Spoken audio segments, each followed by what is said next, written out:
اللهم صل وسلم وبارك على سيدنا محمد وعلى اله وصحبه وسلم. ازيكم يا حبايبي، عاملين ايه؟ يا رب تكونوا بخير. ان شاء الله احنا النهارده هنعمل مع بعض وصفه سهله وبسيطه. هنعمل كبد وقوانص، وهقول لكم على التريكات بتاعتها وازاي تنضفيها وتطلع معاكي ما فيهاش اي ريحه زفاره. يلا بينا، تعالى نشوف هنعمل ايه. تعالى بينا كده معانا على البوتاجاز. نجيب حله معانا، حطيت فيها معلقتين زيت ومعلقه زبده، وهنسيحهم كده مع بعض ونخلي النار تبقى عاليه. وهنجيب معانا الكبد والقوانص. عقبال دي ما تسيح كده معانا هقول لحضراتكم انا عملت فيها ايه.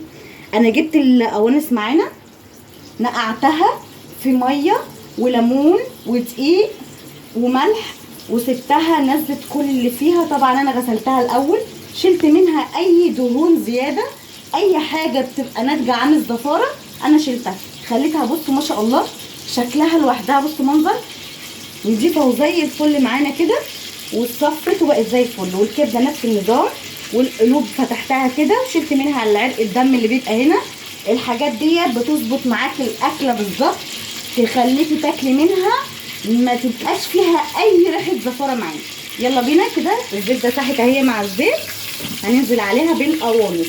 عارفين ان احنا لا مش بالقوانص الاول عشان ما ننساش مع بعضين. هننزل عليها بالكبده. الكبده اهي معانا، هناخدها تشويحه كده كده. احنا عارفين ان الكبده ما بتاخدش معانا وقت في السوى، وعارفين ان القوانص هي اللي بتاخد معانا وقت في السوى. احنا هنحط معانا كده الكبده، بسم الله ما شاء الله اهو.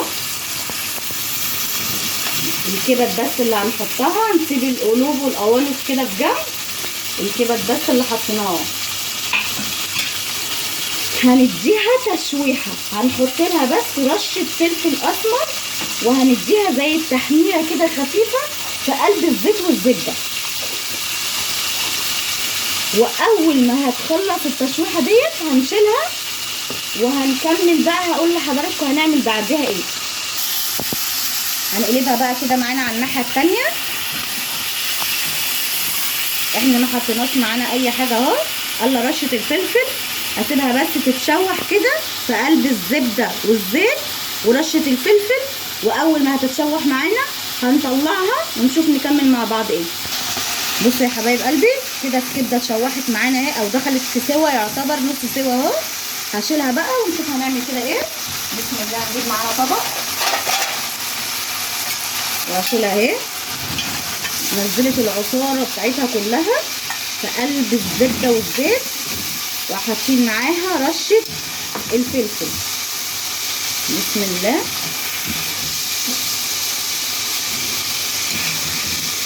كده نكون شلناها هنا كلها اهي ما شاء الله.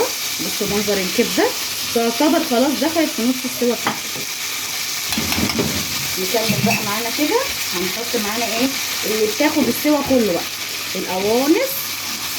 هننزل بالقوانص كده بسم الله، ولا كأن حاجه حصلت. حاجه عندنا نظيفه وعارفين احنا حاطين ايه. نحط الكبده كده تاخد التشويحه بتاعتها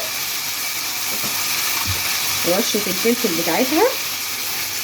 عارفين انها بقى بتاخد سوا، فهنعملها معامله تانيه خلاف الكبده معانا.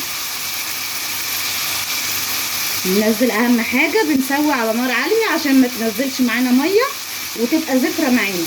الكبد والقوانص معروف انها بتبقى زفرتها طاغيه شويه، فاحنا عشان نشيل منها الزفاره لازم نكون غسلينها غسله حلوه مظبوطه معانا، شايلين عروق الدم منها، شايلين الدهن الزياده من القوانص. والقلوب نفس النظام، بنكون فاتحينها وشايلين منها العرق زي ما قلت لكم، وبننقعها في ميه وليمون وخل ودقيق. انا ما بحبش احط خل عشان الزفاره بحس انها بتزيد، بحب احط ليمون كتير وملح ودقيق، واغسلها كويس قوي بعد ما تتنقع واسيبها على مصفى تتصفى معانا.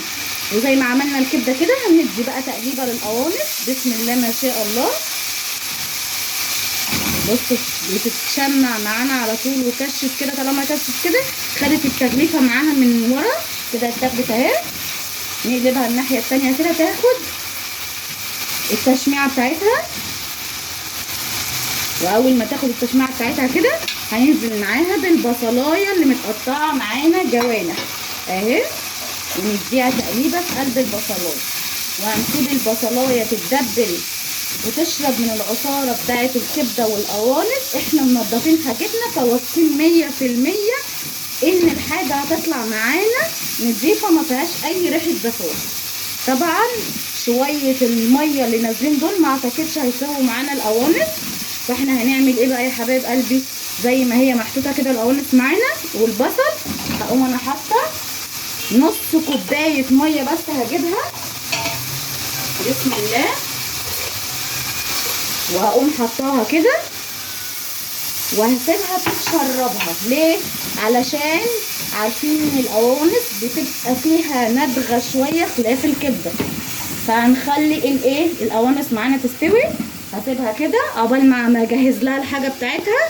هنجهز معانا بقى الفلفل الالوان. انا كده كده مقطعه معانا الفلفل الالوان اهو، قرن شطه اخضر وقرنين شطه خضر وحته صفرا وحته حمرا، وخراطيع تقطيعه اللي تناسبك واللي انت عايزاه.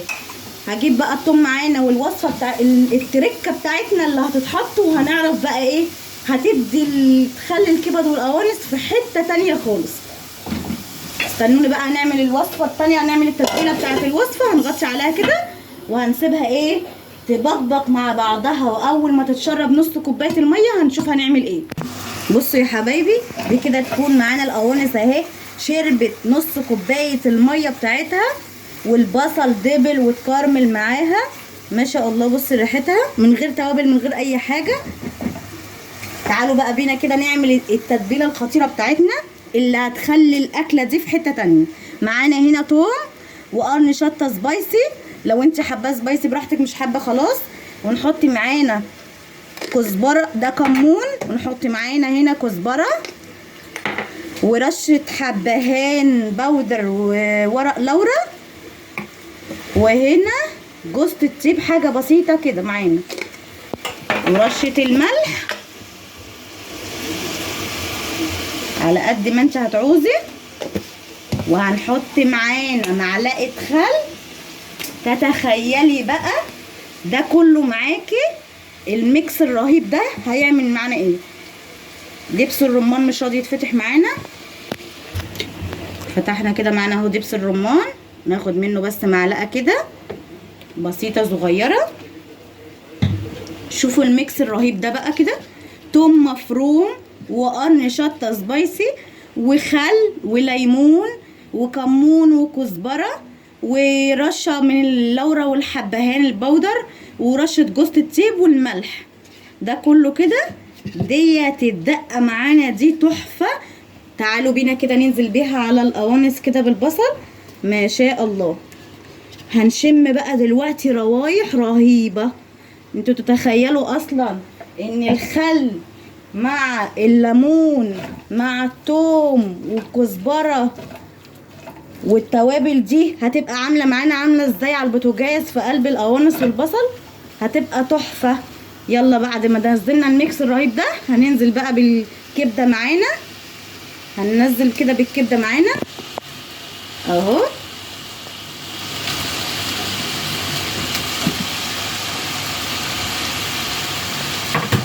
ونقلب الكبده معانا كده مع القوانص والتتبيله الخطيره بتاعتنا مع البصل.